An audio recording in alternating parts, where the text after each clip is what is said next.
Welcome into the latest edition of Extra Time. We've got Stevie Nicol, Pablo Zabaleta and Ian Dark, who brought the word snazzy to tonight's show, and we are here for it. Looking very snazzy in your nice shirt top there as well today. It's pyjama top. This is lumberjack shirt. Here, haven't I? He's not as bad as Robbo's pyjama top last week. That was a classy, silky pyjama top. That was brilliant, wasn't it? Yes, it was. It really was. First question is for you, Stevie. Do you think the calming presence of Matip will help Van Dijk get back to his best? Well, I think as a centre-back, when you have a guy beside you who you've played with, who you trust, who you know's got your back, who, as you say, is calm, then you will choose that over anything else. Because at the end of the day, it's really about that. Playing centre-back is about being cool and being calm. It's not about charging into centre-forwards and kicking people and heading balls away. It's about playing the game with your brain. And so to have somebody beside you who plays the game with his brain is good for anybody, never mind Van Dijk. How important is it to have that partnership with somebody that you do have that calming presence alongside you, Pablo?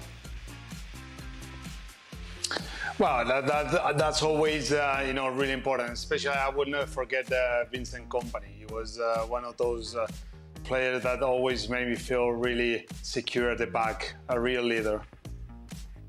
I mean, we're bringing the names up here, aren't we? I think you're going to feel. Just thinking, I think you're going to feel pretty safe with Vincent Kompany next to you. I can definitely say that.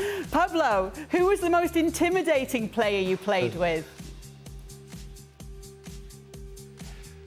When you say intimidating, what do you mean? Someone who is scary to play with, or what do you mean with that? I think probably someone who's maybe a little bit scary and you don't want to get on the wrong side Scary, of. Right. Probably Nigel de Jong. he was a tough player. I was even a tough player as well. I have to admit that. But I always wanted to play with Nigel de Jong next to me because he was a monster. He was, those slice tackles and always screaming, shouting. That was probably, the most intimidating player, as you say. Do you have any funny stories about him, Pablo, that you can share? About Nigel. No, he was funny because always in training he was very. He always wanted to win. He was a winner, and I remember everyone, having a laugh at Nigel when he was losing in small side games because he just wanted to kick everyone. He didn't really want to play football. He wanted to smash all the players, and it was always really funny to watch. Where's Stevie? How intimidating were you as a player? Me? I've no idea. I'll tell you who was though. Graham Souness. I knew you were going to say Graham Souness. Well,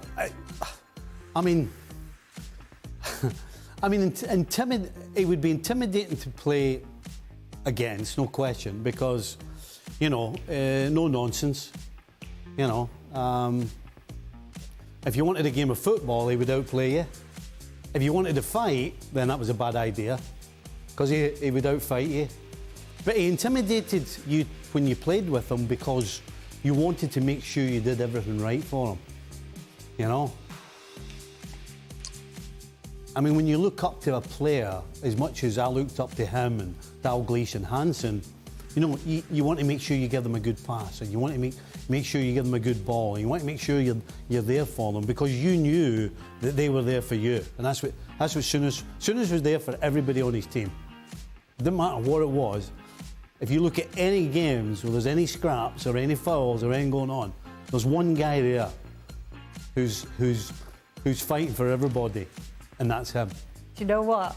I worked with him years later. Yep. On air, and my co-host and I were absolutely terrified of him. No reason. There was nothing. We were just so intimidated by him that the show wasn't the same on the first day we were on. So we spoke to each other that night, my co-host and I, and we said, tomorrow we've just got to be more loose and let's make fun of him a little bit. Well, he has an aura about him. And then we did, and then he had a really good laugh with us, and he ended up being a great show with him on it, but we were terrified of him. So I can only imagine what it was like when he was a player. Did you ever have any moments like that, Ian, where there's a player that you've met or had to speak to that you're intimidated by?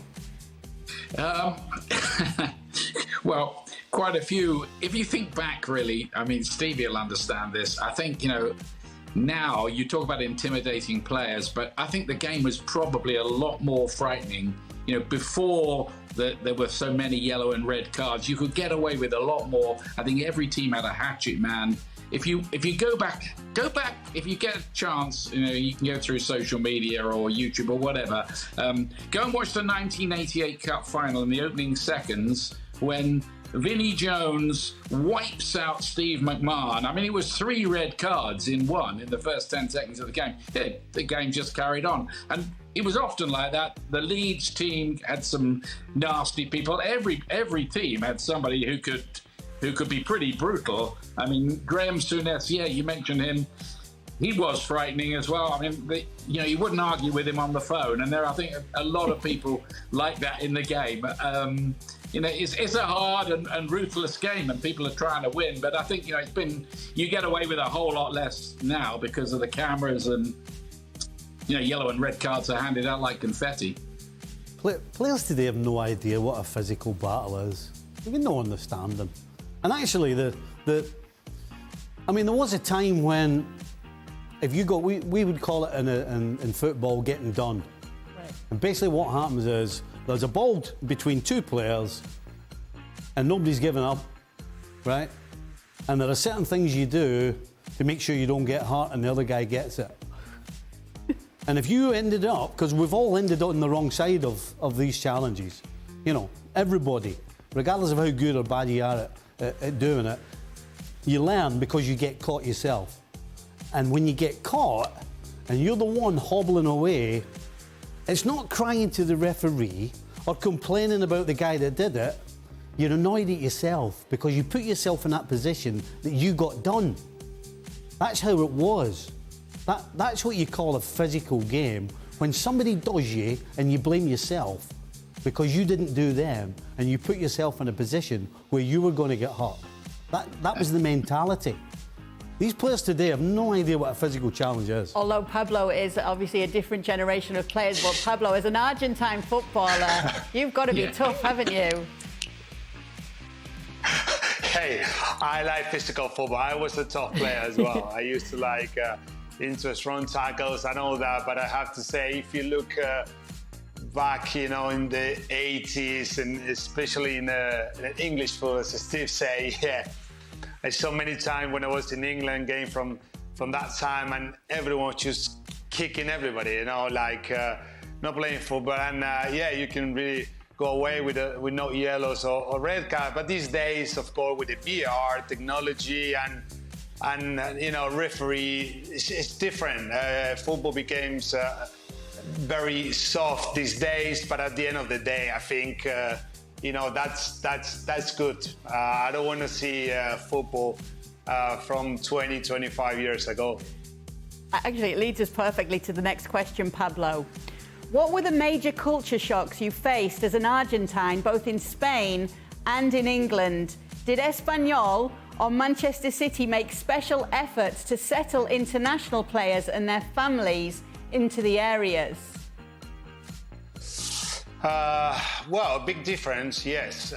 Spain is quite similar to Argentina, same language, food very similar. I mean, for our South American players, especially from Argentina, to come to Spain is easy to settle. But it was more difficult for me when I went to England. Of course, I couldn't speak a word in English. It was dark in the winter, or the weather. Of course, for the family was different. I couldn't communicate with the manager. I couldn't talk to my teammates. The first few games I felt like very difficult. But probably I put a lot more effort when I was in England, because I wanted to speak in English. I wanted to have a good communication with everybody at the club. So, yeah, it was very difficult from England to Spain. But at the end of the day, I think football was the main thing. And off the field also, I wanted to have a social life with everybody. So, yeah, that's all I can say. And now we get to have him on ESPN FC. There you go. We benefited too. Ian, do you have any specific memories of calling games for anyone on the ESPN FC panel? And it doesn't just have to be tonight's panel, but if you do, that would be great. Well, I commentated on, Pablo. Of course, you know, that game, the famous Aguero goal that won the title for Manchester City in 2012, and everybody talks about that. But who scored the first goal for Manchester City that day? It was Pablo Zabaleta. You never mentioned it. I was commentating on that. Thank you for reminding that. Thank you. It was good goal, Pablo. I can't believe, you know. I mean, no, he wasn't there. He wasn't the great. No, he wasn't the couldn't greatest speak goal. a word of English. Don't talk about the goal. It was good to say who I think scored Frank the first. LeBeuf would have mentioned it if he had scored it. We'll do an hour-long special on it, I think. So, yeah, Stevie I commentated on lots and lots of times, of course, and he was, as we never tire of reminding you on this show, he was the Footballer of the Year in 1989. So he couldn't only play defence, he could play midfield too. So Darky actually commentated in my testimonial. Yeah? Yep. Yeah, I did. Yeah, Sky, I did. yeah. You rang me up. Do you remember you rang me up and we had a good chat about all the players that were going to be playing in it? Yeah, I did. Did you handpick him yourself? Absolutely. Yeah. Only the best. Only the best. I like Well, it. I'm I agree. All I'm right, humbled Ian. and flattered. A nice question for you. What do you make of Pompey's great start to the season, tied first in League One?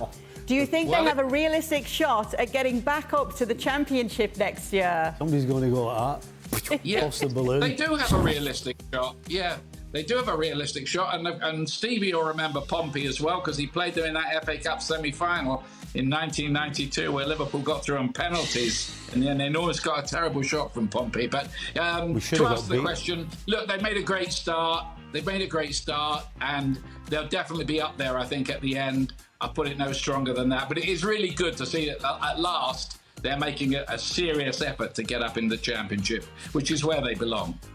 I hope my side can stay in the Championship, Ian. We might be going the other way and passing you on the way down, the way things are going. Ian, can you remember who missed the chance to win the game? The second game at Villa Park. Alan McLaughlin. Alan McLaughlin hit the underside of the bar with the one that bounced down on the wrong side of the line. Remember that? Aye, I do. I just couldn't remember who it was. No longer like 5 with minutes. us, sadly.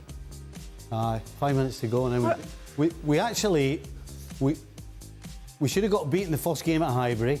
Yeah. And we should have got beaten the second game at Villa, and we ended up winning on penalties and winning the cup. Wow. Honestly, it's amazing. Bit of luck. As amazing as Ian's memory as well, that's incredible. It was one of the worst nights of my life, that penalty shootout at Villa Park. I was in a bad mood for about 2 weeks after that. I always remember Dean Saunders' penalty kick. Dean Saunders. That's a name because he started his run about 15 or 20 yards outside the penalty box. That's when he started his run. He must have run about 35 yards to hit his penalty. I can still see it in my head thinking, where's he going? He's walking away outside the penalty box, and then he runs at 100 miles an hour and sticks it in the bottom of the corner. You gotta love it. You gotta love it. All right, thank you so much for your tweets. Great questions tonight. Well, thank you very much for watching ESPN on YouTube. For more sports highlights and analysis, be sure to download the ESPN app. And for live streaming, premium content, and let's not forget as well, ESPN FC 7 days a week. Subscribe to ESPN Plus.